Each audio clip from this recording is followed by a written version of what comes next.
Hello and welcome. What harm is the growing availability of pornography doing to physical and emotional relationships between men and women? The rapid rise of internet gonzo or extreme porn has made it easy to access, but some believe it's increasingly dehumanizing women and desensitizing men. Studies show that on average, boys view porn for the first time from the age of 11, adversely affecting the way they grow to view sex and women later in life. Those who want to counter the effects of strong pornography face a powerful and growing business that is now estimated to be worth more than $96 billion, rivaling the revenues of all major Hollywood studios combined. It's a far cry from the 1950s when porn was limited to the much softer offerings of Playboy centerfolds on magazine stands. So today we ask, how does pornography change the way couples relate to each other emotionally and physically? Remember, you can call in with your questions and comments, and we also welcome your SMS or emails onto the show. Joining me to discuss this is Gail, a professor of sociology and women's studies at Wheelock College in Boston. Her latest book, Pornland: How Porn Has Hijacked Our Sexuality, focuses on how explicit porn is affecting today's society. Dr. Dines, welcome to the show. Thank you for inviting me. Pleasure. Now, how has it come so far? How has it changed so much as an industry? Why has porn become so much stronger and so much more all-pervasive? Well, the answer to that, of course, is the internet. The internet changed it. It made it accessible, it made it affordable, and it made it anonymous. Now, those are the three things you need to increase porn use. Before the internet, you know, a boy or a young man would have to go to find his father's Playboy. He'd have to go to a porn shop, which was difficult given his age. Today, it's constantly there, and the more it's there, the more men are using it. And the more they use it, the more desensitized they become, so the harder and harder the pornography has to get. So that's basically, in a nutshell, exactly what has accelerated the porn industry today. Now, you say in your book that boys as young as 11 start to see hardcore pornography and that it starts to affect their psyche negatively. What evidence have you managed to collect of that? Well, certainly my interviews with young men, and I constantly get emails from young men telling me that they started pornography very young. A lot of them are very anxious and nervous because they can't get away from it. They've become habitual users. They tell me that they have a hard time developing intimate relationships with women, that often they prefer the pornography to real women because the pornography is kind of industrial strength sex, and real sex with a human being looks kind of boring and banal next to pornography. It also says that they need pornography. They need to conjure up the images from pornography in order to stay aroused when they're with their partners. So it's having a really profound effect on the way that they develop intimate relationships with women. What is the difference that you found on the impact it has on men versus women? Well, there's been actually very few studies done on women. At this point, we don't really know how pornography affects women. What I can say, and what I have found from my interviews with women, is that the main effect of pornography on women is that they date men who use pornography. And they feel that these men often manipulate or coerce or seduce them into performing what is actually porn sex. And because this culture has become pornified, everywhere you go, you see the message that pornography is okay, it's fun, it's fantasy. When they don't feel comfortable with this, they have no validation from the culture outside to say, no, I don't want to do this. This doesn't feel comfortable. This doesn't feel right for me. Now, I know you say in the book you get a mixed response from people you talk to. I want to put an email to you that we got from Bangladesh, from Mishal Ahmed. Mishal wrote in saying, porn's influence on human relationships is exaggerated. It does not overtly impact a couple's life. When you get that kind of response, how do you respond to that? Well, there's no studies that show that that's true, actually. Studies show that when a woman finds out that her husband has been using pornography, and often they use it in secret so that these women discover it on their computer, they feel like they've been betrayed. They feel like he's having an affair. And I can tell you, so many women write to me talking about the fact that their marriage is actually destroyed or their relationship is destroyed through their partner's use of pornography. Now, of course, that's not every man who uses pornography, and that many men use pornography and they do maintain relationships. But what we're talking about are patterns that we're now seeing from habitual use of pornography. One viewer wrote in from Morocco, Abdul Latif, who wrote in saying this: pornography destroys the intimacy of relationships by introducing sexual violence. This is why uncontrolled sexuality tends to become more compulsive and obsessive. Does that basically agree with what you found as well? Well, yeah, what's interesting about the new pornography, and what's very important here and why I wrote this book, was to really alert people to the fact that pornography has changed so substantially over the last 15 to 20 years. Gone are the sort of softcore images, because today, really, softcore pornography has migrated into pop culture. So what you're left with is the more hardcore, the more brutal, the more body punishing. And when you look at it, it does look like acts of violence against women. It feels like they're being sexually assaulted. And even though they say, of course, I love it, I want more, harder, harder, when you really watch what's going on, when you watch their faces, you can see these women are very uncomfortable and often in pain. Now, you know, it's interesting that, you know, this idea that pornography dehumanizes women is a fairly well-established one, but you feel it's become much, much worse. And I know that you don't like the way the industry constantly uses the term girl. Explain that to me. I'm sorry, can you repeat that? It wasn't Yeah, very sure, clear. sure. Yeah, the way the industry uses the word girl as opposed, you know, there's reference to girl, there's constant word, you know, girls going wild, that kind of thing. Well, actually, to be honest with you, they very rarely call women girls, and I can't repeat on the air what they do call women. What they tend to do is call them really vile names, way worse than girl.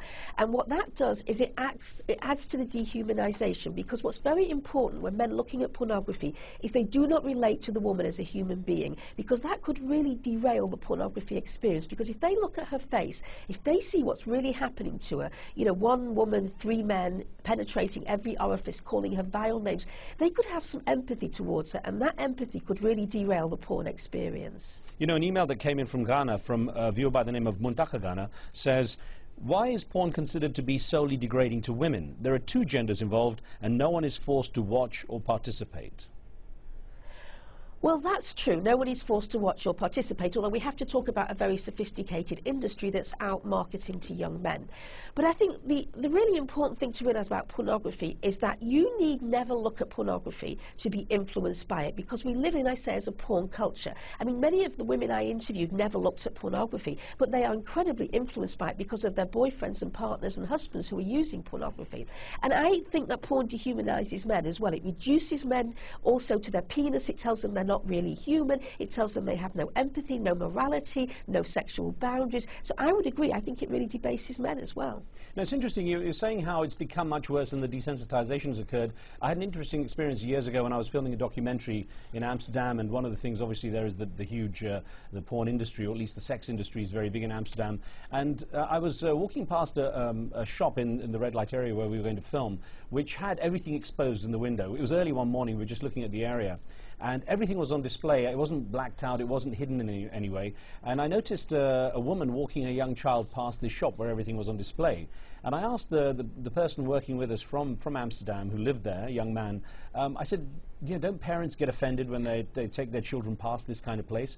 He said, actually, us growing up here, we've learned to ignore it. It's there all the time. It doesn't have any interest or attraction, you know, for us. And I wonder if things might end up going full circle, that this becomes so available that ultimately people will then start to ignore it because it isn't, you know, mysterious or sensual in any way anymore.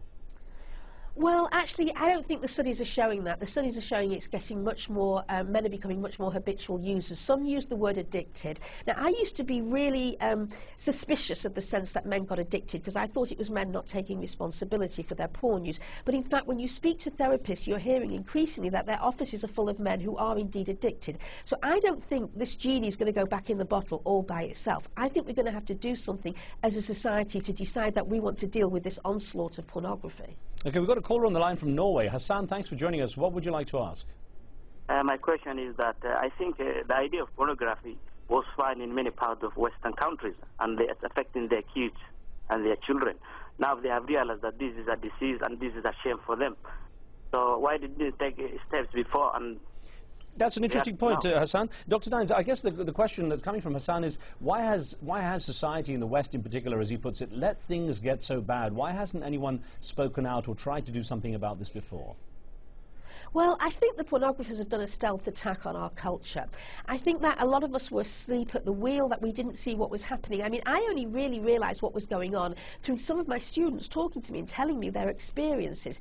I think it's taken us by surprise, and I think we need more people out there speaking about this, because we need to treat this as a major public health issue. And what you do with public health is you have education campaigns. And often, you know, the pornography industry has a very well-oiled resource machine, and what they can do is have their PR are out there, and they have sold this image that pornography is fun, it's playful, it's harmless, and in fact, if you speak up against it, you have prude. So I think many people are scared of speaking out against pornography for getting labelled anti-sex or prude. Now, we've got a caller on the line from the West Bank. Chris, thanks for being with us. What would you like to ask? Hello, I'd like to offer a comment if I could. Mm-hmm. I have dealt with people personally who have the problem of addiction to pornography, and it is as destructive as addiction to alcohol or cocaine. This destroys people's lives socially, it destroys their finances, and there's one solution to a lot of it that the porn industry is fighting tooth and nail against, which is quite simply, if it were required for internet porn sites to have a different suffix, .xxx, for example, instead of .com, right, so they could all be blocked out at one fell stroke, it would make it so much easier for these people who we really should help, because they are fighting with this the way alcoholics fight with alcohol. Dr. Dines, a quick comment on that, that if it was far more easily labelled, in the sense of, as Chris was saying, if it could be marked with a suffix on the internet so that it's very easy to target it, for example, to block it from children and so on, would that help?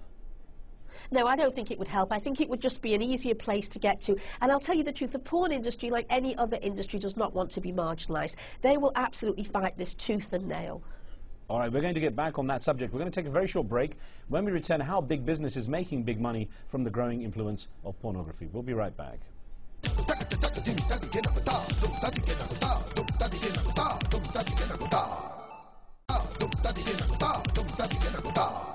Clearly, pornography is not something that I feel at all comfortable with. I'm concerned really more for my children, my grandchildren, what they might see.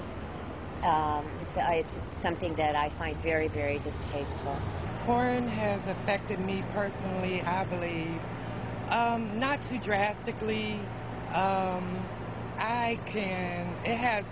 It doesn't have a bad effect on me. I can watch it, or I don't have to watch it. Yeah, it has affected my relationship with my boyfriend, I think, better. It has a better effect on our relationship. It helps spice up the relationship a little bit, better than usual. Welcome back. Some views on pornography there from the streets of Washington, D.C. Well, the huge amount of money the porn industry generates is far greater than big-name corporations such as Microsoft, Google, Amazon and Apple combined. The estimated $96 billion a year business is also linked to hotels, banking and telecoms. We're discussing the impact of porn with Dr. Gail Dines, the author of Pornland, How Porn Has Hijacked Our Sexuality. A frank look at the industry and its impact. And Dr. Dines, an email here that came from Colombo, if I may put that, listening to those views we had from DC. Gayan Namalgama wrote in saying, pornography is an art that is being interpreted in the wrong manner. When it comes to, obviously there's mixed views on this, when it comes to a choice, where do you draw the line? Well, I think we have to think about, first of all, how a lot of these women get into the industry. We have to think about what happens to these women, and we have to think about the effects. And, we talk about individual choice, but we also live in a society as a collective. And I think we need to measure the effects of men using pornography, the effects on men, the effects on women, the effects on children. And I wouldn't in any way say we should ban pornography. I do think we should have a massive education campaign to make men especially aware of the effects, because many men think they can look at pornography and walk away from it. And that's not how images work. On some level, you are always affected by the images that you consume. The evidence for that is a multi-billion-dollar-a-year advertising industry. If images didn't affect you, then you could be sure there'd be no advertising. So what we need to do is to really have a national conversation, if not international, given the international nature of the porn industry, about the effects of pornography on the culture. Well, how does it affect your battle to stop the porn culture when you have, porn superstars such as Jenna Jameson saying it's empowering and it's a good thing and speaking so much in support of it?